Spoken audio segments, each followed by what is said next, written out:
네, 반갑습니다. 우리 먼저 본문 말씀 좀 보도록 하겠습니다. 우리 창세기 12장 1절에서 5절 말씀 보겠습니다. 창세기 12장 1절에서 5절입니다. 우리 앞에 프로젝트에도 있으니까 창세기 12장 1절에서 5절 우리 다 같이 한 목소리로 봉독하도록 하겠습니다. 여호와께서 아브라함에게 이르시되 너는 너의 고향과 친척과 아비의 집을 떠나 내가 내게 보여줄 땅으로 가라. 내가 너로 큰 민족을 이루고 내게 복을 주어 내 이름을 창대하게 하리니 너는 복이 될지라. 너를 축복하는 자에게는 내가 복을 내리고 너를 저주하는 자에게는 내가 저주하리니 땅의 모든 족속이 너로 말미암아 복을 얻을 것이라 하신지라. 이에 아브라함이 여호와의 말씀을 따라갔고 롯도 그와 함께 갔으며 아브라함이 하란을 떠날 때에 75세였더라. 아브라함이 그의 아내 사레와 조카 롯과 하란에서 모든 소유와 얻은 사람들을 이끌고 가나안 땅으로 가려고 떠나서 마침내 가나안 땅에 들어갔더라. 아멘. 할렐루야. 오늘은 당신은 복덩어리입니다 라는 제목으로 잠시 말씀 전하도록 하겠습니다. 우리가 이 새해가 되면요 만나는 사람들마다 인사하는 게 있습니다. 뭘까요? 그죠? 새해 복 많이 받으세요 라고 하는 우리가 인사인데요, 여러분 올해 초에도 여러분 보시는 분들마다 새해 복 많이 받으세요 라고 인사 많이 하셨죠? 네, 저만 많이 한 것 같습니다. 네, 벌써 8월이 흘러가고 있어요. 벌써 2022년 8월입니다. 조금만 있으면 한 살 더 드시는 거예요. 그런데 남들이 이렇게 축복해주는 새해 복 많이 받으라는 말, 복 받으라는 말, 여러분 복을 지금 누리면서 살고 있습니까? 할렐루야. 사람들은요 참 복을 많이 좋아합니다. 여러분 누가 복을 안 좋아하겠어요? 여러분 복 많이 좋아하시죠? 그래서 옛적에 우리 할아버지 할머니 세대 보니까 복을 하도 좋아하니까 보이는 것마다 복자를 새겨놓은 것을 볼 수 있습니다. 이 결혼해서 혼수품을 가져오잖아요. 그러면 여러분 옛적 생각해 보세요. 그 가지고는 베개에도 복자를 쓰고 또 담요에도 복자를 쓰고 또 덮는 이불에도 복자를 쓰더라는 거예요. 여러분 잠자리만 그렇습니까? 식사하러 갈 때 보세요. 상부터 복자를 쓰고 또 숟가락을 드니 숟가락에도 복, 젓가락을 드니 젓가락에도 복, 또 밥그릇을 또 보니까 밥그릇에도 복. 밥을 다 처먹는 된다. 밥을 다 먹고서 그 밥을 다 먹고 나서 그 밑바닥을 보니 또 복자가 써 있다는 거예요. 복. 여러분 복을 너무나 그만큼 좋아했다는 것입니다. 여러분들에게 물어볼까요? 여러분들이 생각하는 복은 무엇입니까? 제가 어떤 친구한테 물어봤어요. 야, 너에게 복이 뭐냐? 그랬더니 이렇게 대답합니다. 우리 아빠가 건물이 있는 거요. 우리 아빠가 건물이 있는 게 복이래요. 그렇죠. 건물이 있으니까 그냥 앉아서 돈을 받을 수가 있잖아요. 참 복이겠다. 어떤 친구는 이렇게 말합니다. 목사님, 로또 당첨되는 거요. 그렇죠. 여러분 누구나 이게 되는 겁니까? 젊은이들에게 복을 물어보면요 이렇게 얘기할 겁니다. 제가 포기한 것들이 복일 것 같아요. 우리 젊은이들이 요즘에 포기하는 것들이 뭔지 아세요? 결혼, 출산, 내 집 마련, 뭐 여러 가지 있습니다. 취업, 외모 이런 것들을 다 이렇게 포기했다는 거예요. 그래서 여러분들 아시다시피 이 뭐 3포 세대, 5포 세대, 뭐 9포 세대, N포 세대까지 N포 세대는 다 포기했다는 거예요. 이 포기했다는 것을 말해주고 있습니다. 포기한 이것들이 이루어진다면 그것이 복이라고 하는 거예요. 그런데 이 세상의 관점은요 그저 그냥 눈에 보이는 것, 현실적인 것, 이것을 복이라고 이야기한다는 것입니다. 예수 믿는 우리도요 착각할 때가 있어요. 취업이 잘 됐습니까? 뭐 시험에 합격했어요? 내 집을 마련했습니까? 결혼했어요? 어느 교회를 보니까요 어떤 청년이 국가시험에 합격을 했다는 거예요. 그래서 그 교회에 플랜카드로 크게 써놨습니다. 어떤 청년 국가시험 합격. 현수막 이 플래카드를 붙여놨다는 거예요. 근데 문제가 뭐냐면 그 청년은요, 청년부 활동을 하지 않았습니다. 교회 신앙생활을 잘 하지 않았어요. 그렇다면 그 청년에게 이 합격은 복일까요? 어떤 이는 사업장을 열었습니다. 돈을 너무 잘 벌어요. 세상에서는요, 야, 너 진짜 젊은 나이에 돈 잘 버는구나, 그렇게 복 받았다고 하겠죠. 그런데 그 청년 역시도 예배 생활을 잘 하질 않습니다. 여러분, 진짜 이게 복일까요? 어쩌면 눈에 보이고 현실적인 것, 이것이 복이 아니라 독이 될 수 있다는 것입니다. 그래서 성경에 보니까 복이 뭐냐, 그것을 정의해 놓은 구절이 하나 있습니다. 시편 73편 28절에요 이렇게 말씀하고 있어요. 한번 보여주겠어요? 함께 읽어보겠습니다. 시작. 하나님께 가까이함이 내게 복이라. 내가 주의 나의 피난처로 삼아 주의 모든 행적을 전파하리이다. 아멘. 여러분, 복이 뭐라고요? 하나님을 가까이 하는 것이 복이라고 하는 사실입니다. 믿으십니까? 다시 말씀드립니다. 진정한 복이 뭐냐? 복은 내가 하나님과 함께하는 이 순간이 여러분 복이라는 사실입니다. 할렐루야. 그러면 지금 이 시간 우리는요, 하나님과 함께 예배를 드리고 있습니다. 여러분, 신나지 않습니까? 왜 신나요? 지금 복 받는 시간이니까. 할렐루야. 여러분, 이 시간 복된 시간입니다. 복된 이 시간 마음껏 누리세요. 마음껏 찬양하시고 마음껏 기도하시고 마음껏 여러분 말씀 들으시기를 간절히 축복합니다. 여러분, 하나님께서 직접 말씀하셔서요, 여러분들 각 사람 한 사람 한 사람을 하나님이 직접 이 말씀으로 우리를 양육한다는 사실이에요. 목사님이 하는 게 아니라 하나님이 직접 여러분들을 양육합니다. 여러분, 그 양육을 받으시기를 바랍니다. 마음껏 누리는 자가 복의 사람이에요. 우리 다시 한번 이렇게 지금 인사할까요? 복의 사람이 됩시다. 시작. 복의 사람이 됩시다. 복의 사람이 됩시다. 아멘, 아멘. 오늘 본문 말씀 보니까요, 하나님께서 아브라함에게 너는 복이 될지라 라고 그렇게 선포하고 있습니다. 이 말씀은 너는 복 자체가 된다, 너는 복덩어리다 라고 말씀하고 있는 거예요. 하나님은 아브라함을요, 복 자체로 만들어주겠다라고 말씀하고 있는 것입니다. 그런데 이 복덩어리 약속은요, 아브라함에게만 주어진 것이 아니라는 것입니다. 누구든지 이 말씀을 믿는 자들에게는 모두가 다 복덩어리가 될 수 있다라는 사실이에요. 성경을 보면 하나님은요, 누구에게든지라는 이런 말이 너무나도 많이 나옵니다. 예수님을 영접하는 것도 보세요. 사도행전 2장 21절에요 이렇게 말씀하고 있습니다. 한번 볼까요? 함께 읽습니다. 누구든지 주의 이름을 부르는 자는, 아멘, 아멘. 외모가 어떻든 학업 성적이 어떻든 어느 직장에 다니든 백수는 상관이 없습니다. 예수를 영접하는 자, 누구든지 영접하는 자는요, 구원을 받게 된다는 사실입니다. 신약 성경에도 보니까요, 여러분 종교 지도자들 나오지 않습니까? 바리새인들, 장로님들, 또 뭐 대제사장들, 아주 뭐 많습니다. 그런데 이들은요, 늘 예수님에게 혼나는 이 존재들이었어요. 매번 욕먹었단 말입니다. 그러나 혼이 많이 났다고 해서요, 여러분 구원의 기회가 없진 않았다고 하는 사실이에요. 예수님은 그들을 향해서 이렇게 선포했습니다. 수고하고 무거운 짐자들아 다 내게로 오라 말씀하셨습니다.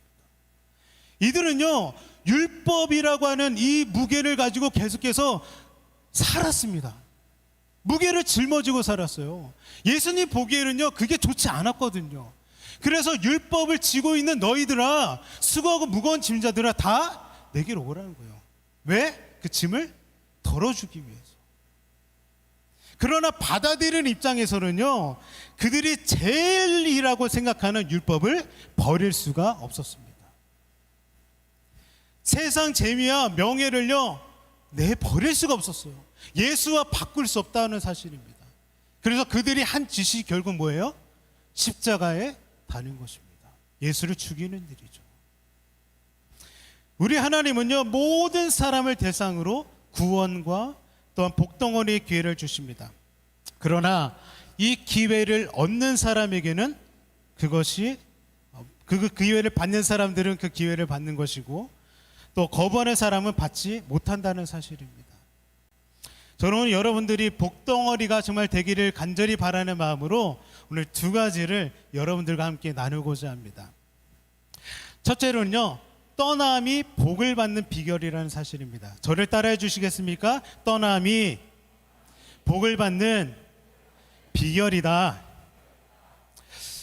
여러분, 먼저 아브라함에 대해서 이 집안 분위기, 이 배경을 살펴볼 이유가 있습니다. 오늘 증평수정교회 오늘 담임 목사님이 아브라함에 대해서 말씀하셨다면서요. 다 알아도 모르는 척 하셔야 돼요. 여러분, 그 집안의 배경을 좀 다시 한번 살펴보면 아브라함은 원래 갈대아 우르라고 하는 지역에서 살았다는 거예요. 이 우르라고 하는 것은요, 이 불과 연관이 되어 있고요. 고대 근동 지방에서 이렇게 고대 근동으로 옛적을 생각해 보면 불은요, 우상과 연결이 되어 있다는 사실입니다. 그래서 이 갈대아 우르라고 하는 것은 우상 땅이라고 하는 거예요. 그 우상 땅에서요, 이 아브라함의 아버지 누구야? 데라라고 하는 이 아버지는요, 우상 장사를 했습니다. 우산 장사가 아니라 우상 장사를 했다는 거예요. 죄송합니다. 우상을 팔아먹던 사람이 누구냐?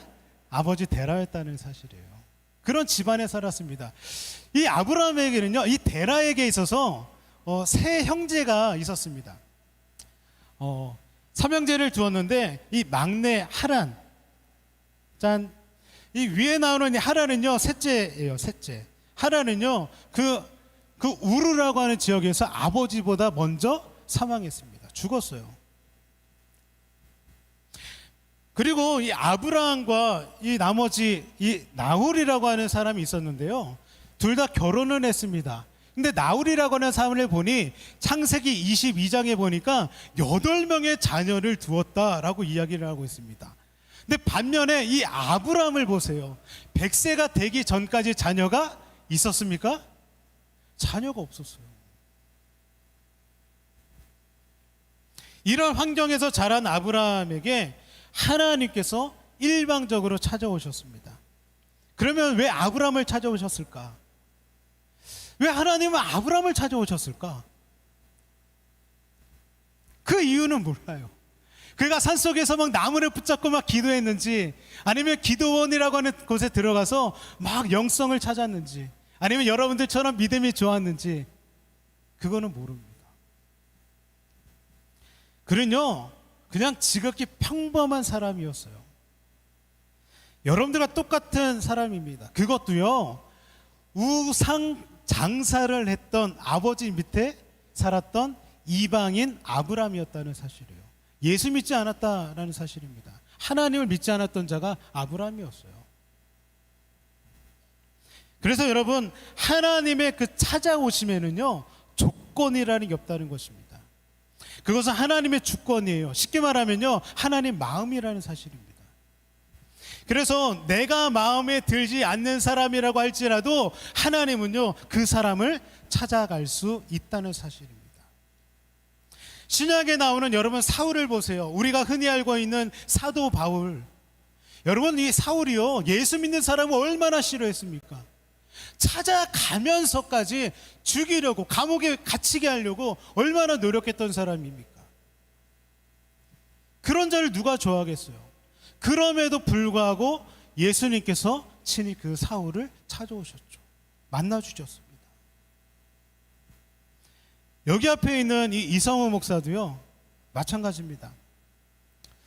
저 역시도요, 믿지 않는 가정에서 태어났습니다. 제가 1대예요. 성격이요, 굉장히 다혈질입니다. 성격이 좋지 않아요. 주요. 어렸을 적 이 초등학교 친구들과 어른 흉내내면서 살았어요. 그런데 하나님께서 친구를 통해서 저를 찾아오셨다는 거예요. 그때가 중학교 3학년이었습니다. 그 친구가 저에게 전했던 복음의 메시지가 있었습니다. 그 복음의 메시지가 뭔지 아세요? 저한테 이렇게 선포하는 겁니다. 야, 성우야, 우리 교회 여자애들 예뻐. 여자 복음을 전하더라는 사실이에요. 할렐루야죠.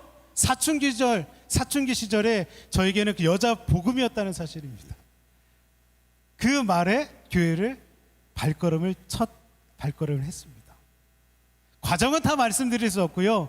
그 가운데에 이렇게 저렇게 해서 지금 제가 이 자리에 목사로 서 있다는 사실이에요. 이런 저를 하나님이 찾아주셨습니다. 여러분, 코에 껴서 혹시 이 자리에 오셨습니까? 아니면 가기 싫은데 억지로 왔습니까?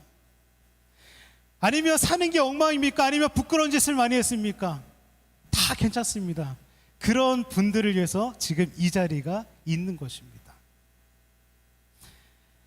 하나님은 여러분들의 성적, 여러분들의 형편, 여러분들의 외모 보지 않습니다. 조건을 따지지도 않고요. 오늘 이 시간 하나님이 여러분들을 일방적으로 찾아올 수 있습니다.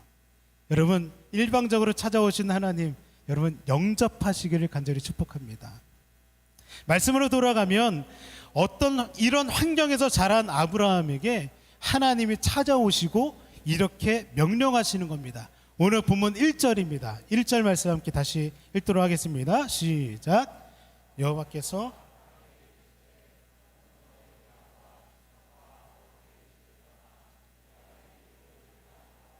아멘. 명령은요 딱 두 가지입니다. 뭐냐면 떠나라 그리고 가라인 것입니다. 두 가지예요. 떠나라, 가라. 왜 고향과 친척과 아비의 집을 떠나라고 했을까? 그것은요 하나님과의 관계 문제였어요. 하나님을 믿지 않았던 가정에서 자란 이 아브라함은요 하나님과 올바른 관계를 맺기 위해서는요 떠날 수밖에 없었다는 사실입니다. 아브라함에게 그러면 고향과 친척과 아비의 집은 무엇일까? 그것은요 아브라함에게 있어서 오랫동안 살았던 익숙한 땅이라는 사실이에요. 그곳의 문화와 그곳의 언어 그리고 그곳의 그런 동네 지리들을 아주 익숙했던 곳, 그곳이었다는 사실입니다. 불편함이 전혀 없는 거예요. 여러분 증평 땅에서 오래 사셨죠? 여러분 증평 땅에 오래 살았는데 당장 떠나라 라고 하면요 할렐루야 드디어 제가 증평 땅을 떠납니다 라고 하시는 분이 계십니까? 여러분 당장에 살 곳이 어디 있어요? 여러분 계획이 있습니까? 당장 떠나가면 갈 수가 없어요. 또한 익숙하게 또 만지고 늘 함께 동거했던 그 스마트폰을 떠나라. 여러분 떠날 수 있습니까? 내려놓을 수가 없어요. 이게 쉽지가 않습니다. 그것도요 이 갈대아 우르라고 하는 지역은요 문명의 발달지예요. 이게 쉽게 말하면요 여러분 서울과 같습니다. 여러분 서울 가보셨나요? 죄송해요 무시하는 거 아니에요. 여러분 서울에 가면요 얼마나 누릴 것도 많고 좋은 것도 많은지 몰라요. 저는 서울 사람이 아닌데요 서울에 가보니까 한강이 있어요. 롯데타워가 있고요 막 남산도 있고 뭐 가볼 곳이 누릴 것이 얼마나 많은지 모릅니다. 그런데 서울에 살다가 다른 지역을 이사를 간다면 그게 좋겠냐는 거죠. 마찬가지입니다. 아브라함에게 고향과 친척과 아비의 집 떠나고 싶지 않은 땅입니다. 너무나 좋거든요. 너무나 익숙하거든요. 둘째로 그것은요 아버지 데라가 우상을 팔아서 먹고 살던 환경이었습니다. 여러분 우상을 제일 싫어하시는 분이 누구일까요? 하나님이시죠. 그래서 떠나라는 겁니다. 마지막 세 번째로는요 하나님보다요 눈에 보이는 아버지의 그 친척을 더 의지하면서 살아가는 것이 하나님이 좋지 않았다는 것입니다.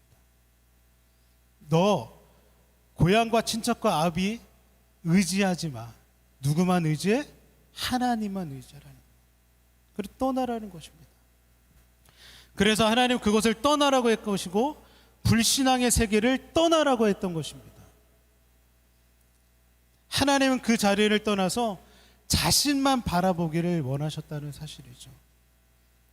하나님은 분명히 아브라함과 교제하기를, 친밀하기를 원하셨다는 사실입니다. 여러분 400년 동안요 애굽에 종살이를 했던 그 이스라엘 백성들을 생각해 보세요. 노예로 살았지만요 그곳 생활이 400년 동안 살았기 때문에 익숙한 땅이었습니다. 살 집이 있었고요, 노예로 힘들게 살았지만 그래도 먹거리들이 있었다는 사실입니다. 그런데 그것을 떠나라는 거예요. 그래서 모세를 준비시키셨고 모세를 통해서 출애굽을 했다는 사실이죠. 이제요 출애굽을 했습니다. 이제 노예에서 자유된 몸이 되었다는 사실이에요. 출애굽을 하면요 이제 좋은 환경이 될 줄 알았습니다. 행복한 생활로 지낼 줄 알았습니다. 그런데 어때요? 내가 생각했던 것보다 되지 않았다는 거예요. 그러니 원망하고 불평하더라는 것이죠. 그것의 결과가 어떻게 됩니까? 40년이라는 생활을 광야에서 보내더라는 것이죠. 여러분, 하나님이 약속하신 그 가나안 땅에 들어가기 전에 40년 동안 광야에서 이 이스라엘 백성들이 뭘 하는지 아세요? 하나님이 무엇을 원하시는지 아십니까? 주님만 바라보는 훈련을 하는 것입니다. 여러분 현재 광야의 시간을 보내고 있습니까? 앞뒤를 봐도 답이 나오지 않습니까? 그러면 지금요 하나님만 바라보는 시간인 줄을 믿습니다. 하나님이 아브라함에게 떠나라고 한 것은요 다른 것 의지하지 말고요 하나님만 의지하라는 거예요. 하나님만 바라보라는 사실입니다. 그러면 내가 너를 인도하겠고 도우겠다는 사실인 것이죠. 그런데 떠나라고 한 데는요 더 큰 이유가 있습니다. 떠남은요 믿음의 세계로 들어가는 것입니다. 1절 마지막에 뭐라고 하냐면 내가 내게 지시할 땅으로 가라라고 말씀합니다. 내가 내게, 하나님이 지시한 땅이 어디입니까? 이스라엘입니까? 가나안이에요? 아니 애굽입니까? 이집트예요? 모릅니다. 히브리서에 보니까 갈 바를 알지 못한다라고 표현하고 있어요. 갈 바를 알지 못하고 떠났다는 사실이에요. 이 말씀은요 앞으로 너에게 지시할 말씀이 있다는 것입니다. 그때마다 하나님의 음성을 듣고 가면 된다는 사실이에요. 아브라함은 믿음으로 가야 하는 상황에 서 있는 것이죠. 어디로 가는지도 모릅니다. 여러분 사막 가운데 놓여 있다고 생각해 보세요. 여러분 사막 가운데에 무엇을 의지할 수 있겠습니까? 여러분 그 사막에서 돈을 의지하겠어요? 명예를 의지하겠습니까? 내 힘을 의지해요? 아니요, 다 헛됩니다. 그 사막에서 그거 의지했다가 그냥 다 죽는다는 거예요. 그 사막에서는 누구만 바라봐야 될까요? 하나님이죠. 아멘이죠. 아멘. 하나님은 아브라함을 믿음의 세계로 가도록 하셨습니다. 그래서 여러분 기독교는요 이해의 종교가 아니고 믿음의 종교라는 사실입니다. 성경을 어떻게 이해로서 다 믿겠습니까? 이해가 되지 않는 사건이 얼마나 많아요. 여러분 바다가 어떻게 갈라집니까? 해야 멈춰라. 여러분 어떻게 해가 멈춥니까? 어떻게 죽은 자가 어떻게 살아나고 어떻게 천지가 창조가 되냐고요. 말도 안 되는 일들이 많습니다. 그러나 그것은 믿음으로 받아들이면 성경이 이해가 되더라는 것이죠. 그래서 기독교는 믿음의 종교라고 말하는 것입니다. 여러분 하나님이 여러분들을 복덩어리로 삼으셨습니다. 그렇다면 복덩어리로 살아야 될 텐데 그것은 즉 믿음의 세계로 들어가는 것입니다. 그래서 믿음이 없이는요 그리스도인이 될 수 없고요, 믿음이 없이는 복덩어리가 될 수 없고요, 믿음이 없이는 하나님이 하나님 됨을 경험할 수가 없는 것입니다. 여러분 떠나야 믿음의 세계로 가는 것입니다. 그것이 복덩어리 인생이라는 것이죠. 내가 즐기는 삶, 내가 편안하다고 생각하는 삶, 그 환경을 떠나는 것입니다. 하나님께 가까이 하지 못하게 만드는 환경에서 떠나는 것이죠. 그래야 복덩어리가 되는 줄을 믿습니다. 두 번째로요, 약속을 믿는 것이 복을 받는 비결이라는 거예요. 좀 죄송하지만 저를 한번 더 따라해 주시겠습니까? 약속을 믿는 것이 복을 받는 비결입니다. 아멘. 하나님 아브라함에게 찾아오셔서요, 떠나라 라고 하셨습니다. 그리고 이렇게 약속하셨습니다. 오늘 본문 2절 말씀인데요, 함께 보겠습니다. 2절 함께 있습니다. 내가 너로 큰 민족을 이루고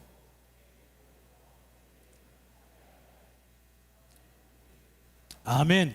내가 너로 큰 민족을 이루고 내가 내게 복을 줄 것이고 내가 내 이름을 창대하게 한다는 거예요. 여기서 말하는 내가는 누구입니까? 그 주어가 누구예요? 하나님이죠. 하나님. 여러분, 누가 하신다고요? 하나님이 하십니다.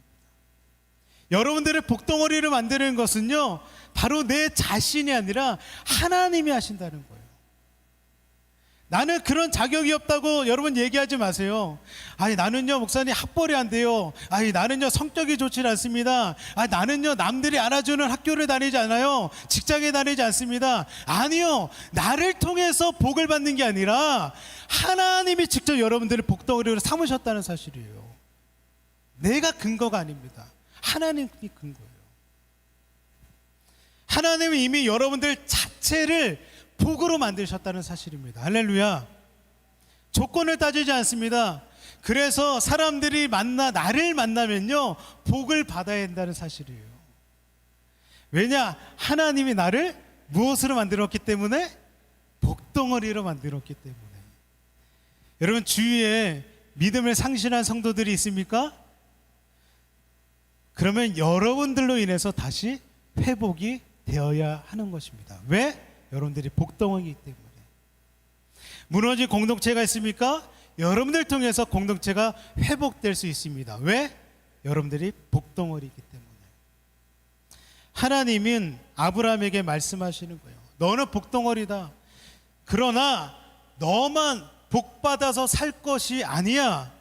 복의 근원이 되어서 다른 이도 복을 받아야 돼. 이것을 말씀해 주고 있는 것입니다. 그래서 창세기 12장 2절을 말씀을 짧게 요약하면 이런 겁니다. 누리고 나누는 것이에요. 복은요, 누리고 나누는 것입니다. 이것이 모든 그리스도인을 향하신 하나님의 계획이라는 사실입니다. 진정한 복은요, 가지고만 있지 않습니다. 나만 잘 먹고 잘 살면 되지, 이거는 복덩어리의 삶이 아닙니다. 복덩어리는요, 이웃을 돌아볼 줄 알아야 한다는 사실이에요. 여러분, 잘못 오해하고 계시는지 모르겠지만, 아유, 하나님만 잘 믿으면 되잖아요. 아니요, 성경은 그렇게 말하지 않습니다. 창세기부터 쭉 자세히 살펴보면 하나님 사랑, 이웃 사랑을 이야기하고 있어요. 여러분, 모세가 그 산에 올라가서 여러분 받은 십계명을 보세요. 십계명 10가지를 받았지만 2가지로 나누면 뭡니까? 하나님 사랑에 그리고 이웃 사랑해를 말씀하고 있는 거예요.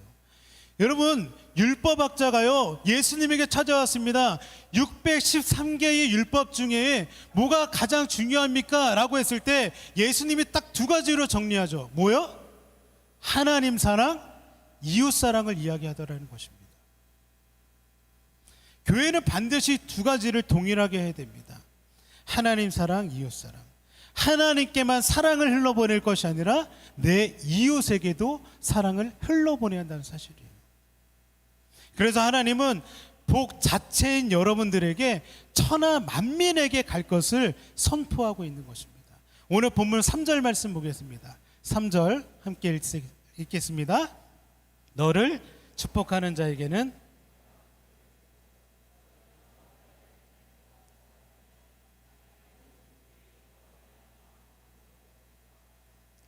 아멘. 이 말씀처럼요, 하나님의 계획은 모든 족속, 천하 만민이 복덩어리가 되는 것, 바로 여러분들을 통해서 복덩어리가 되는 것을 원하신다는 사실입니다. 여기서 말하는 복이 그러면 뭘까? 복이 뭘까? 여기서 말하는 복은요, 그 에덴 동산에서 함께 더불어서 살아갔던 그때의 복을 이야기하는 것이에요. 여러분, 창세기를 쭉 보면요, 하나님께서 모든 것을 다 지으시고 나서 보시기에 좋았더라라고 이야기하셨죠. 그리고서 다 짓고 나서 인간을 창조하셨습니다. 제일 먼저 누구를 창조했습니까? 아담을 창조하셨죠. 하나님과 아담이요, 진정한 사랑을 누리면서 살았습니다. 그런데 둘이 사랑을 하다가 독처하는 거, 혼자 사는 거 좋지 못해 라고 해서 누구를 만들었습니까? 하와를 지었어요. 그래서 아담이 고백하잖아요. 내 뼈 중에 뼈요 살 중에 살이로다. 정력점 생각이 나지만 죄송합니다. 여러분, 그렇게 막 이 세레나데를 막 표현하면서 나 너 사랑해 좋아해 하면서 아담과 하와가 살아가면서 지냈다는 사실이에요. 그 에덴 동산에서 하나님 사랑하고 이웃 사랑에 실천되던 곳이 그 에덴 동산이었다는 사실입니다. 그러나 아시다시피 죄로 인해서 이 모든 관계가 다 깨지게 된다는 사실, 상실돼 버린다는 사실입니다. 예수 그리스도가 이 땅에 오신 이유는요, 에덴 동산에서 깨지고 상실했던 서로 사랑의 회복이 되기 위해서 이 땅에 오셨다는 사실입니다. 이것이 회복된 자만이 진정한 그리스도인이라고 말할 수 있고, 이것이 복덩어리라는 사실입니다. 하나님은 이런 복덩어리들이 모든 족속으로 가서 만나는 사람들마다 복덩어리가 되게 하는 것이 그분의 비전이라는 사실입니다. 하나님의 비전, 여러분, 우리가 이루어 드려야 되지 않겠습니까? 하나님께서 여러분들을 이 땅에 지금까지 내버려 두은 것, 살게 하신 그 이유, 여러분들을 공부하게 하시는 이유, 여러분들을 직장에 출근하게 하시는 이유, 그것은 복의 근원자로 세우시기 위함입니다. 여러분들의 삶의 영역이 학교이고 가정이고 직장입니까? 하나님은 여러분들이 그곳에서 복의 근원으로 살아가기를 원하신다는 사실입니다. 이것뿐만이 아니죠. 복의 지경은요, 사도행전 1장 8절에 이렇게 기록을 하고 있습니다. 함께 읽어보겠습니다. 시작. 오직, 안 나왔어요? 사도행전 1장 8절 함께 읽겠습니다. 오직 성령이 너에게 임하시면 너희가 권능을 받고 예루살렘과 온 유대와 사마리아 땅끝까지 이르러 내 증인이 되리라 하시니라. 아멘. 우리에게 이 천하 만민의 지경을 보니까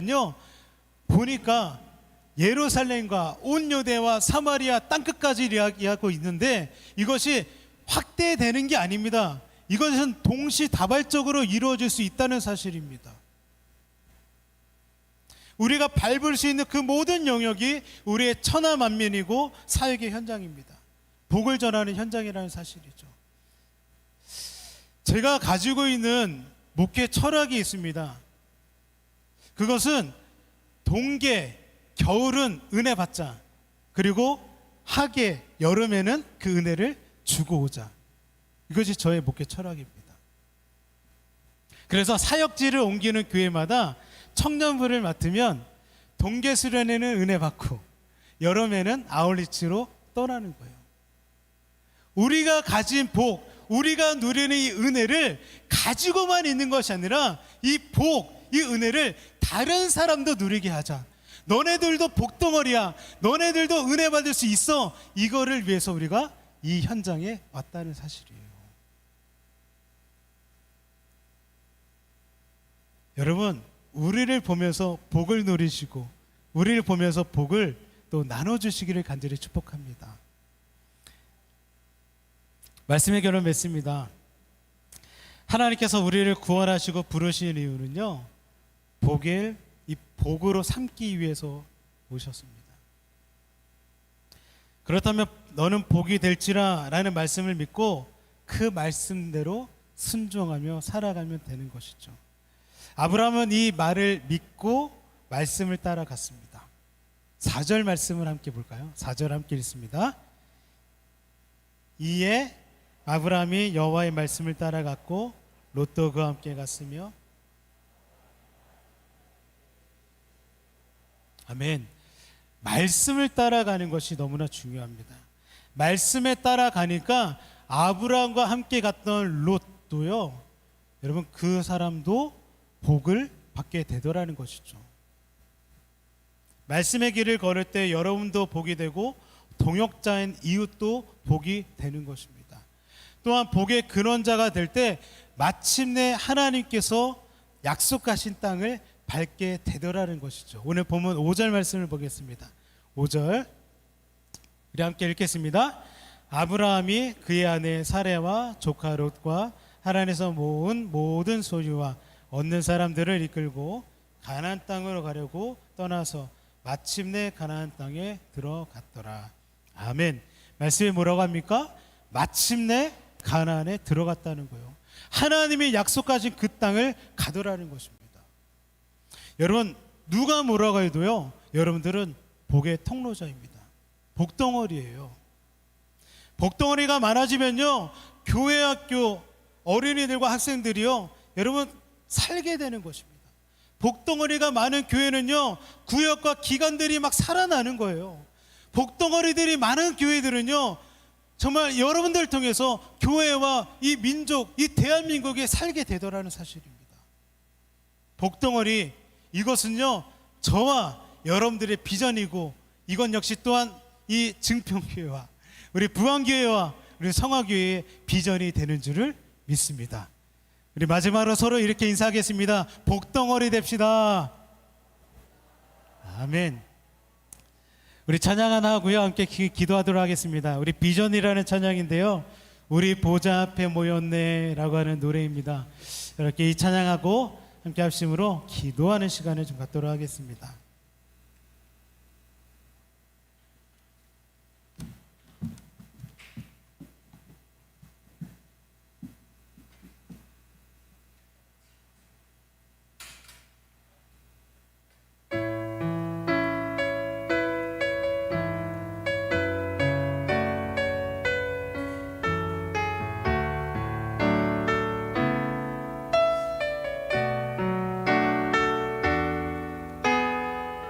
이렇게 고백할까요? 우리 보좌 앞에, 우리 보좌 앞에 모였네. 함께 주를 찬양하며 하나님의 사랑 그 아들 주셨네.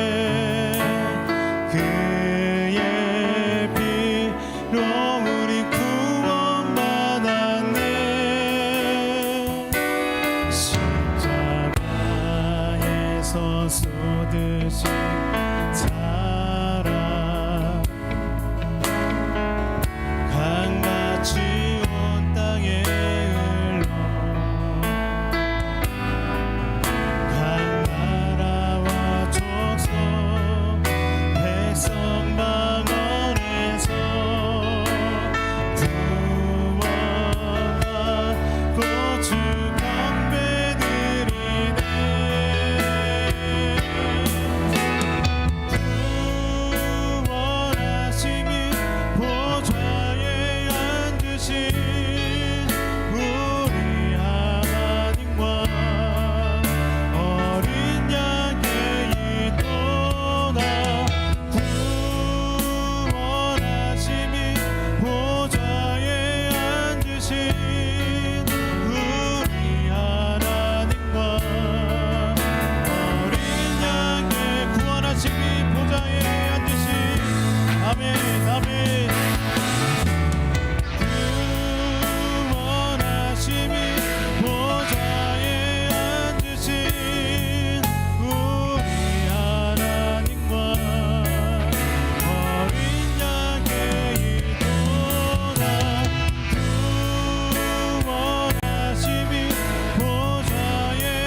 이 시간에 함께 좀 말씀을 근거로 해서 좀 기도하겠는데요, 하나님이 우리를 복덩어리로 삼아 주셨습니다. 복덩어리인 나를 통해서요, 공동체가 복을 얻게 해달라고 지금 기도하시고, 또 또한 에스겔의 말씀처럼 나를 통해서 내 많은 뼈들이 살아나는 일들이 일어날 깨달으라고 우리 함께 합심으로 지금 기도하기 원합니다. 우리 주여, 우리 한번 부르짖고 기도하겠습니다. 주여.